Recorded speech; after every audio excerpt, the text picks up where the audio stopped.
I'm not even mad. I'm just disappointed.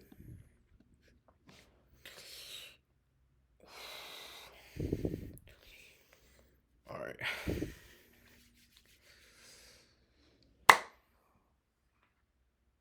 That's how I lost around $388 onto this combine today, day trading the NASDAQ.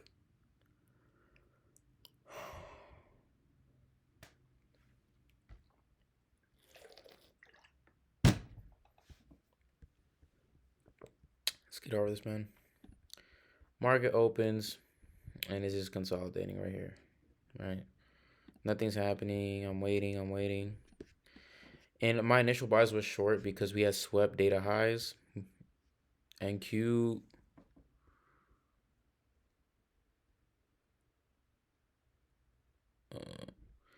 NQ swept some like,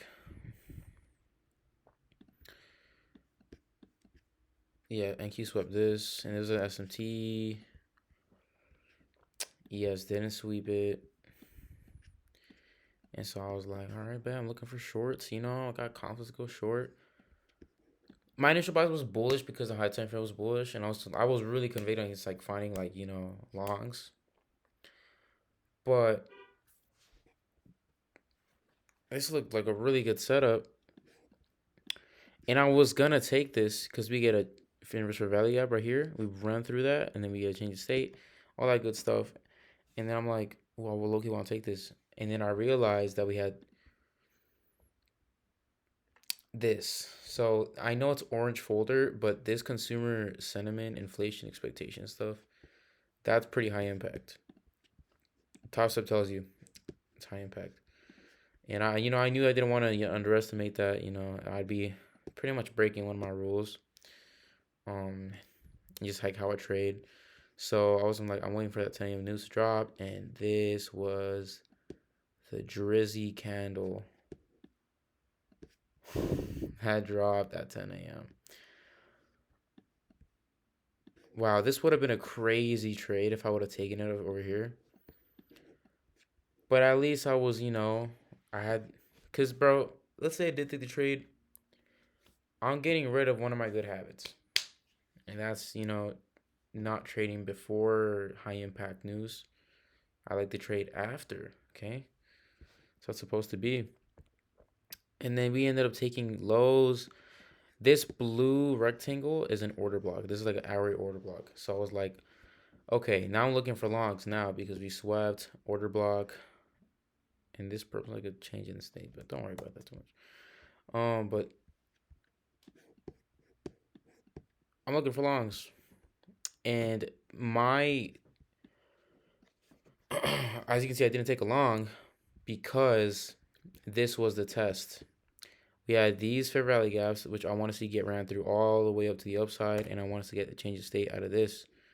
We didn't get that. Well, kind of. Hold on. We'll get there. Okay. We didn't. We literally, bro. We respect this final fair value gap, the one that we needed to inverse, and then I see us shit the bed right here. We get a change in the state. We inverse this fair value gap right here, as you can see, and I was like, okay, we for real really want to move lower, because I know in my past experience of trading, when price does this, because I when we dump this hard, I know we probably do not want to come all the way back up most of the time. So I'm like, okay, yeah, I'm taking shorts. My bias is short. It was around 10:30s where I stopped looking for trades, but I did get into the market because I saw high probability to. It was like my deadline, and on my deadline I get a trade. So I'm like, okay, bet I'm down for this. And for value gap change of state. Um, we're just respecting this bearish order flow, and I'm in there, bro. And then this shit happens. I'm not mad, bro. I'm honestly not mad because I was disciplined. I was patient. Okay, I was I had good habits today. This was a This was a really good setup in my opinion, bro. And as you can see, What even is this? There wasn't even news at that time, bro. This is like a whole ass. What's up with these drizzy candles today, bro? I don't know. Crazy stuff, bro. I get stopped out and price goes directly in my favor. My initial target was these lows. There was like a draw on liquidity right here, like an hourly low right there. Like it was a good draw on liquidity. I was like, if you really want to come down lower, we guarantee to hit that. But then I was like, put it up here, you know, because I was low key on losing streak, so I was trying to, slowly, build my way back up. This is gonna be like an $800 trade, but yeah, this happens.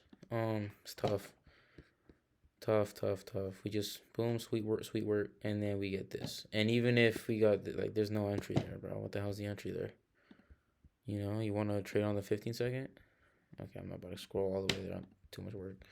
But that was the trade idea for today, and we got stopped out, and it's part of the game, man. I don't like how we're getting close to this maximum loss limit. But I told myself, and I told you guys at the very first video, that the only way that I blow this account is just lack of market experience. It's not going to be because of a lack of discipline. It's not going to be because of a lack of patience or just having bad habits, like over trading, over leveraging, revenge trading. I don't want to go out the same way I've gone out the past 2 times I've tried to do this.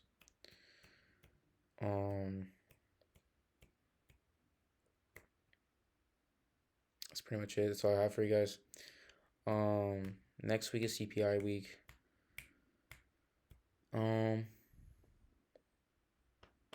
Yeah, we're only up 45, man.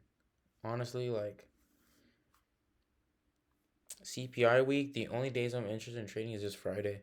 Maybe Tuesday, but it's pre-CPI, and I don't know about that, bro. I'll show up Tuesday. No news Monday? Hell no. CPI? Hell no. PPI? Most likely no. Friday I am down though. Friday looks like a clean day. So yeah, man, I'm just trying to stick to my rules as much as possible and just have good habits. That's what this is about, man. Like everybody goes through losing streaks, and it's just a matter of you. It's you being tested, man. Are you gonna abandon your good habits because you're on a losing streak and you let the emotions take over? You're gonna start revenge trading and be like, you want to gain all your losses back in a trade? Like, no, man. One bad week isn't a bad month. One bad week doesn't make me a bad trader. I'm good. I'm a pro at this, bro. I do this, bro. I'm a professional. I'm gonna act like one, right? So one and done. After seeing this, I was like, yeah, no more. Like I'm one and done, bro. Like I'm this is how it's supposed to be. I take a loss and I'm done for the day. Okay, because when you see price action like this, it's not worth risking any more money, man. So hope you guys learned a thing or two about this. I'll see y'all next week. I don't know when. Maybe Tuesday. Most likely Friday. It's PPI day. I don't know. Maybe it's just. I know CPI is like cheeks. PPI. I don't know. Maybe I don't know. It just depends on. I want to see what my mentors are up to as well. If they're like, oh, we're not trading because it's CPI, I'm not gonna trade either. So, that's pretty much it. Just proud of myself that I stuck to my rules, stuck to my. I'm at the end of the day, I'm not mad, man. I did my part. I did my best, right? I found my setup and I stuck to my plan, and this was logical, right? Not much I can do. Like I said, you set your stop loss, you set your take profit, bro. You're no longer in control of what happens next. You either hit stop loss or TP, bro. As long as you stuck to your plan, your strategy, and you were disciplined, had good habits, you risked a good amount, right? That's all the stuff that you can control, right? But you can't control the outcome. And so what, man? Like, if you are sticking to your plan and your strategy, you just need to know that most of the time you win. And I know that most of the time I win. My win rate doesn't prove that. We don't talk about that, but it's only been a couple trades, bro. I mean, just let it develop,